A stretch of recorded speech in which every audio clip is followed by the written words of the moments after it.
Hey, happy 420.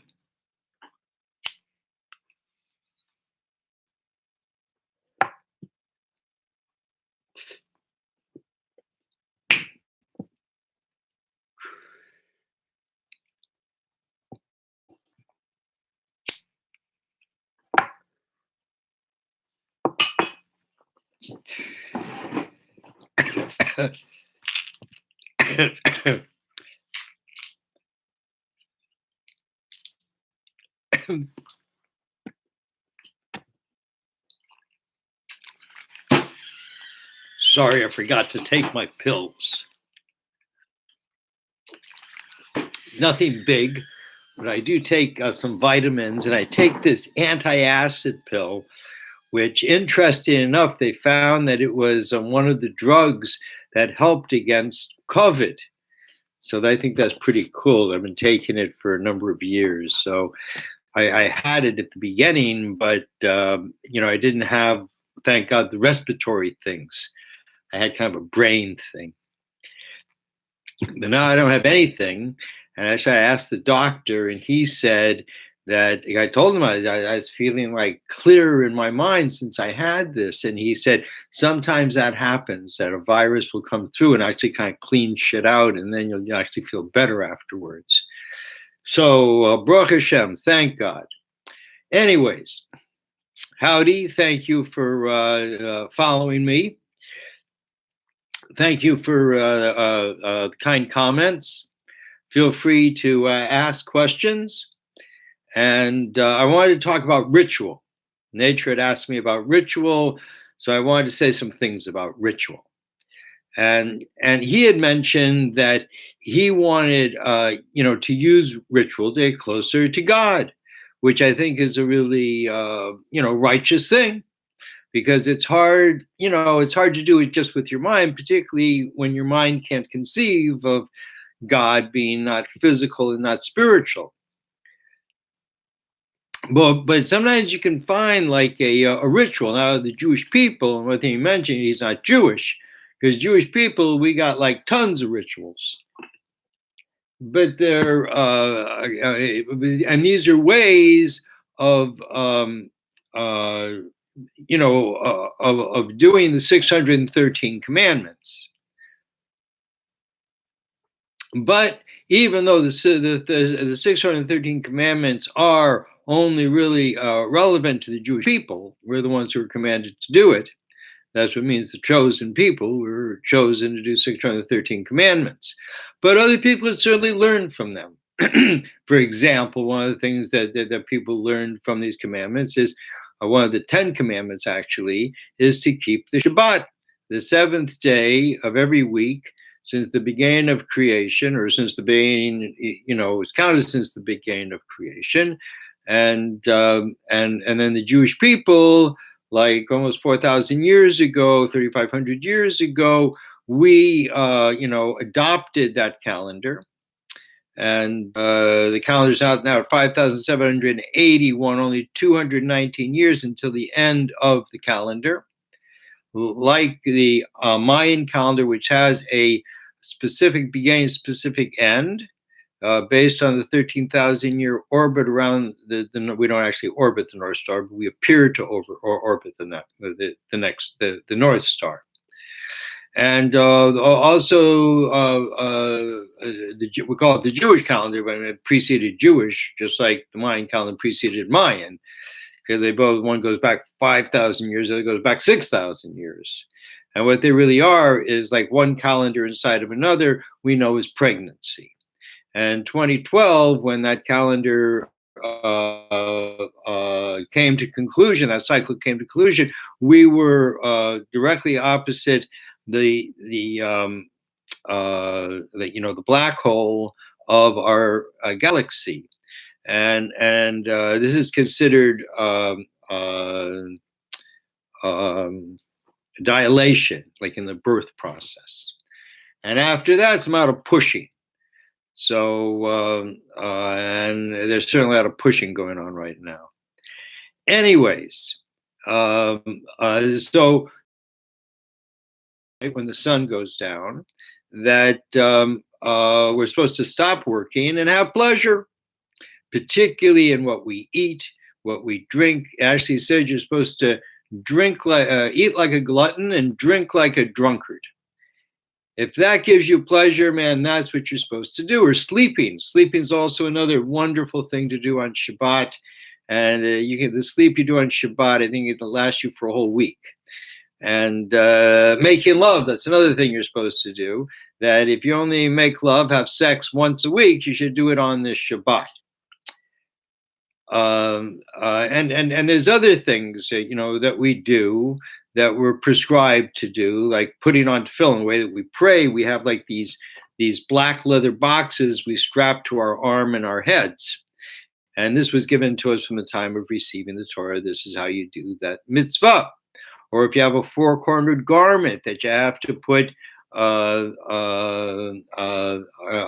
these 8 strings and tie them in 5 knots, makes 13. It's called tzitzits, whose gematria is 600. So when you look at them, you remember it's like the 13 commandments. There's many, many things like that in Torah. And a person actually is, if you see something in Torah you like to do it. There's nothing wrong with doing it. But, there's a whole wide world out there. One doesn't have to just do Jewish things, particularly if you're not Jewish. And really anything, not just in ritual, but also in the way that one understands, life, that becomes the law that you live by. I mean, if that's what you understand, that's the law that you live by, and God will judge you accordingly. And if you step out of line in what you yourself, think is right, then God's going to certainly judge you. It's not a matter what God thinks or what the Torah thinks, what anyone else thinks. The thing's a very individual thing between people, unless you hurt another person. If you hurt another person or hurt a person's, things, you steal from a person, then God can never forgive you for that. Only the person you hurt can forgive you from that. And it's something, there are people, in my life that I have stolen from. And I don't know where they are, who they are, can't remember. It's just the way things happen, whatever. I'm not trying to make an excuse. But I can never pay that back. And God can't forgive me. So what's the advice? So the advice is to, to give to someone else. Say, this is because I ripped someone off, so now I'm going to give to you, and maybe that will help things out. And even give more than you took, because that's kind of the Jewish thing in justice. If you took 10, you have to give back 20. So all these things a person can adapt into their life, and it's kind of their own personal covenant between them and God, which is a very cool thing. But there are other rituals which, everything, there's the positive and the negative, and there's very negative rituals. So one of the famous ones in the Torah is called Baal Peor, which literally means the mouth of the flesh. The mouth of the flesh is the anus. And, there's 2 mouths in the human beings, the high mouth and the low mouth. And, where there's one in between in the heart. And the mouth can articulate, thoughts into speech. And the heart can emote sounds, music. But the bottom mouth, it doesn't, it just makes very banal sounds. And so why was this idol called Baal Peor? Meaning the master of anus, the anus master. And there's a very simple explanation for this. That at that time, before the Jewish people came into Israel, there was all sorts of gods people had set up. And these people believed, intently in these gods. It could be also because they actually did things, not things on the world, but were some sort of conduit into heaven, and people who knew about that stuff. There was just lots of that kind of stuff in the world. And people were so afraid of this particular idol that when they would go there, to bow to his idol or bring their contribution, whatever it was, they couldn't hold themselves together, and their bowels would just explode. Not explode, but they would, they'd lose control of their bowels. That's how scared they were. And often this happens. I mean, people who are like held up or something like that. I mean, it's one of the things that can happen. Um, uh, I mean, also in the opposite. My teacher told me in Russia there was a man there who had been in prison, I think, for a week or so, and he just didn't have any bodily functions whatsoever for a week because he was just so scared. And anyways, anyways. So what happened after that? What does it have to do with rituals? So the people seeing these people who didn't have as much fear as the ones who were going through this experience understood that the proper thing to do before this god was to shit. So that became the way of serving this god, and he was the shit god, and people would go and shit in front of this god, and not because they were afraid, because that was the ritual. They saw everyone do it, so they did it also. Now that's a bad kind of ritual. It's a ritual where we all say we're all going to do this. We're all going to bow down at this point. Well, it's one thing, like if you're in prayer, and they're all praying together. There's certain parts in prayer you want to, bow down for, whatever reason. That's it.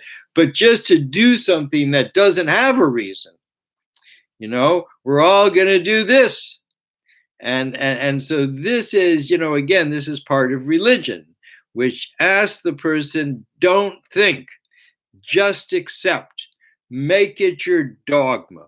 Make it your thing that the stranger it is, the greater is your faith. And this is just a fucked up thing. I mean, this is just, I mean, this is like really bad and really, is very manipulative to the vulnerable human being who is having problems. It's oh, just do this, just genuflex in this way, just, throw salt over your shoulder. I mean, all these things are really ridiculous. If anyone ever, really thinks that these things will they can actually help anyone. What does help is, to have a connection with the Creator and to go. You can go around the world. You're not Jewish, you can go around the world and you can see how different people serve the Creator, acknowledge the Creator, and you can and you can accept that into your service of the Creator. There's a wonderful book by John Steinbeck, and it's probably written in the 40s, called To a God Unknown. And it's really quite beautiful how he explores how different people have this reaction, like when they get pushed, how suddenly something becomes their thing, by which, they go there or they do something and that connects them with God. And in order to have that, you can't like just read it in a book or say, well, I'll do that. It has to be an experience. You really have to experience something with God, with some sort of thing. And, I mean, you'd be holding something, When I hold this thing, I feel close to God. For many years, I felt when I was reading tarot cards, I always had to hold something in my hand just to kind of keep me grounded. But now I'm so much in the ground, I don't need that anymore. But so we all have our things, and they're not like good or bad; they're just our things. But when you just take on somebody else's thing, well, it's not your thing. So, anyways, that's what I have to say about ritual. Maybe I'll think of something else to say also. But so yeah, I mean, ritual is a good thing. And particularly, to hold on to, to have some sort of conduit between, the person and God. And, it's kind of like what a Brit is, a covenant. Like, the famous Jewish covenant, which I can speak about a little. Always people are very interested in what this is circumcision. And in circumcision, see, you cut off the foreskin, and there's a reason for that. And both the Jews and the Arabs do this. And we're like direct connected to Abraham, and he was like the first person to do it, right? And the whole idea is that is revealing something that was covered over.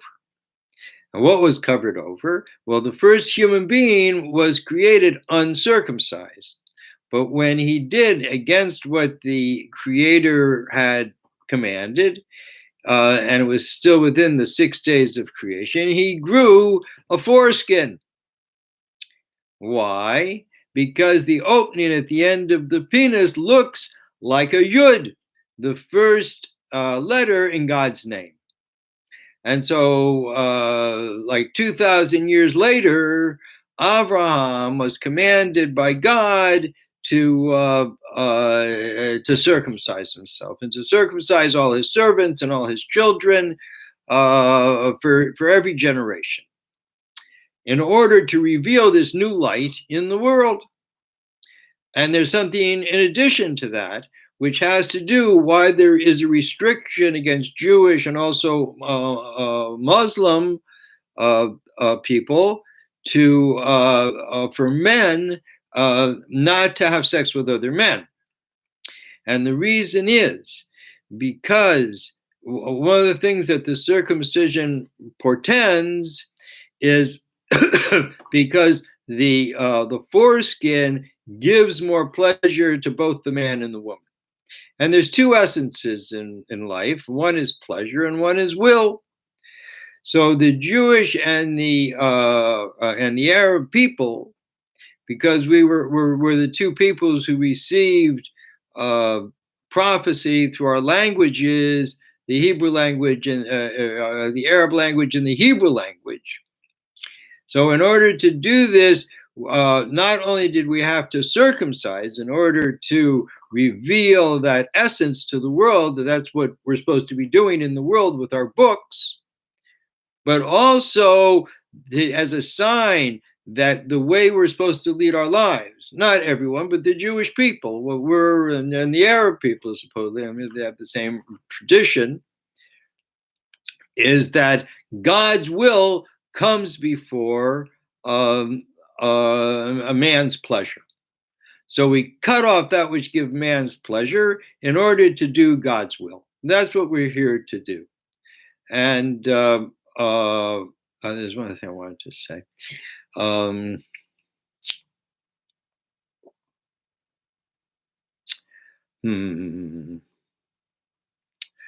Anyways. Yes. Well, I can't think of it. So anyways, that's what we're supposed to do. We're supposed to sacrifice pleasure to do God's will. And that's like one of the, like we're, because we're direct descendants of Abraham, and Abraham is so special that in the beginning of the Torah, it says Habrasam, the Habrasam, in the creation. And if you turn around the letters, it's Abraham. And it says the whole creation was just about Abraham. Because when God created the first man, his name was Adam. And the angels warned him that this guy is going to be imperfect. And he's going to go down into the world and he's going to make chaos and havoc and it's going to piss God off. And God said, don't worry. First of all, I'll learn compassion. God wants to be in our world, got to learn compassion. And second of all, I got Abraham in my pocket. So if Adam doesn't work out and Noah doesn't work out, Abraham will do it. And Abraham did. And he came down and he gave birth to 3 major nations, actually, really more. But, he's responsible for the Arab people, then the Jewish people, then the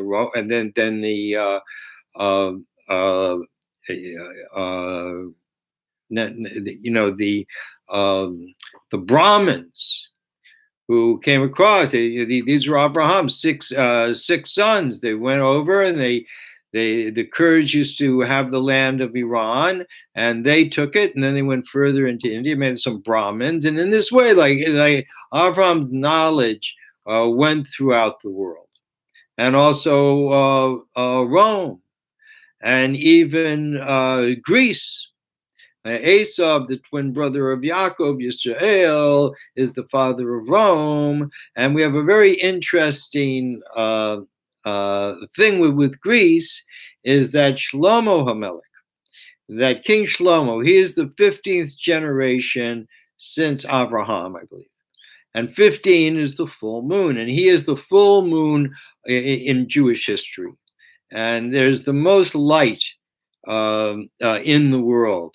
And they say that in his time, I just read this in the Zohar, that in his time, silver was like considered just a metal.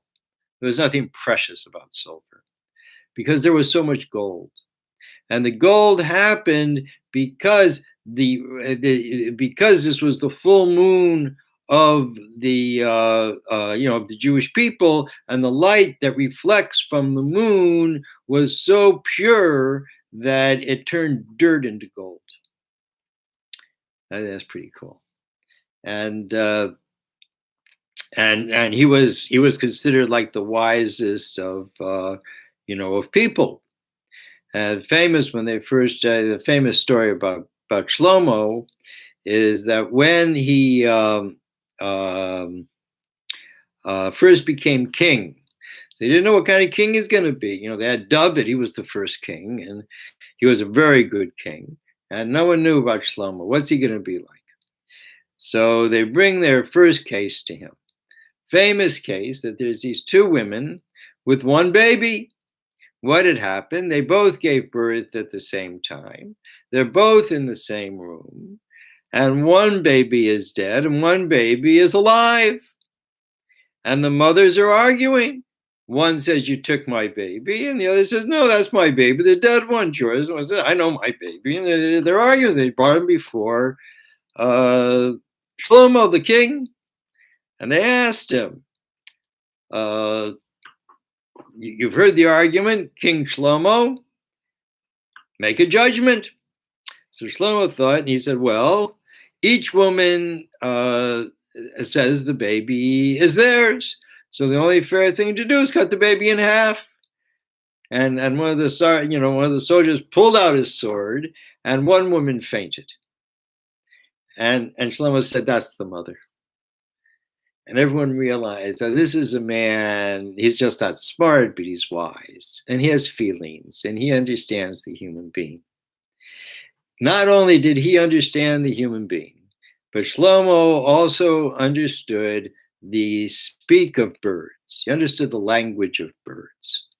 And there's a story that once someone came to Shlomo and asked him to teach him the language of birds. And Shlomo said, "I can do it, but it won't be good for you." So the man said, I don't know why. I have this deep desire. Please do it. So Shlomo taught him how to understand the language of birds. And the guy went home, and he's working, and he hears the birds talking. He says, "Oh, poor farmer, his cow is stuck in a ditch and is going to die." So he thinks, "Wow, this is great. I got these little spies out there." And he runs out, and sure enough, there's the cow stuck in the mud, in the ditch, can't get out. And he frees the cows, and he feels so good that he knows the language of the birds. And sometime later, days, weeks, whatever, the birds are talking, "Oh, the poor farmer, his barn is burning down." And again, the farmer hears it, and he runs to the barn, and sure enough, there's a fire, and he puts it out, and he says, "Oh, so happy that that I could understand he didn't understand." Shlomo told him, it's not going to be good for you. It's very good for him. And then the third incident happens where the birds are talking. They say, "Oh, the poor farmer's wife is dying." And he runs home, and his wife dies. So he goes back to Shlomo. He says, "I don't understand what just happened." So Shlomo explains to him that he had karma. He had a price to pay. He had done something and it had to be redeemed. And therefore, in heaven, they decided, well, his cow should die. He loves his cow and it's worth a lot of money to him. And if his cow dies, then, we'll consider that cool, redemption. And but you because you understood the language of the birds, you had to run out there and save your cow. So now there was no redemption. And because you had done that, and because you had used, a source which was really not, proper for you to use. So the next thing was even more. Your whole barn's going to burn down. All the animals are going to die. But you heard the birds, you understood, and you went and you put out the fire. So now you had incurred so much karma on yourself and so much ego on yourself that the only way through redemption was for your wife to die. And that's what's happened. And that's why it wasn't good to know the language of birds.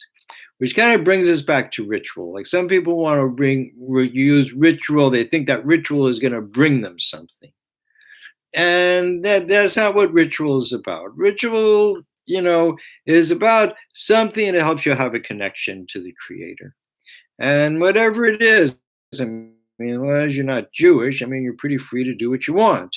And if one wants to sit in front of the Buddha, and kneel to the Buddha, I mean, it's not, I don't think anyone does that thinking that this is the Creator, but rather this is a great spiritual person that they want to, bend their knee to. If Christians just bent their knee to Jesus, it wouldn't, be so bad. But the fact that they, take this Jewish man and nail him up on a cross, I mean, that's just racist.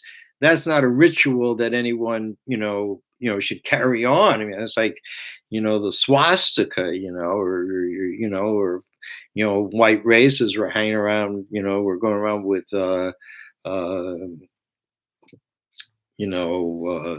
ropes and, it's just there are certain racist symbols that, that are just, they're not kind things to bring into the world.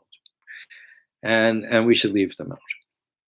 Anyways, so in the few minutes that I have left, and I say no one's offered any questions, but so I just like to say, I'd like to announce that I just sold another book, and very thankful for that. My books are no longer 5 million in books. Now they're up to like 400,000. And also, I really appreciate Hudson. He left some very nice words for me for my book. Thank you very much. Really encourage other people to go to my site, dovidhouse.com, and you can buy my recent book, Sex: A Metaphor to History, Trump, 777 and 1,000 Years of Woman. Really an opening into a completely new area that's never been explored before. And so I'm just hoping that people will, who hear this broadcast will be induced to go to buy a book, to read my book, and to review my book. It would be very, very appreciated. And I also have a course on there on Udemy that teaches a person how to read tarot based on my book, Kabbalistic Tarot. I have other books too. They're published, they're not published. So I'm really, in a big sprint at this part of my life to try to stage of my life, to try to get all my work out there. And because that's this is really, it's a life work, and I really want to leave it as best I can to be of use to the people in the future, because my books are about the future. The future is going to happen, and my books tell you what's happening. The other books just tell you what they think is happening, but it ain't what's happening. Anyways, give it a shot. Thank you very much. Thank you for watching my video and for getting high with me. It's a good thing to be high rather than to be low. You know, better to go in the high way. People say if you can't go in the low way, go the high way. But I say go the highway first, man. See you, God willing, tomorrow. 420.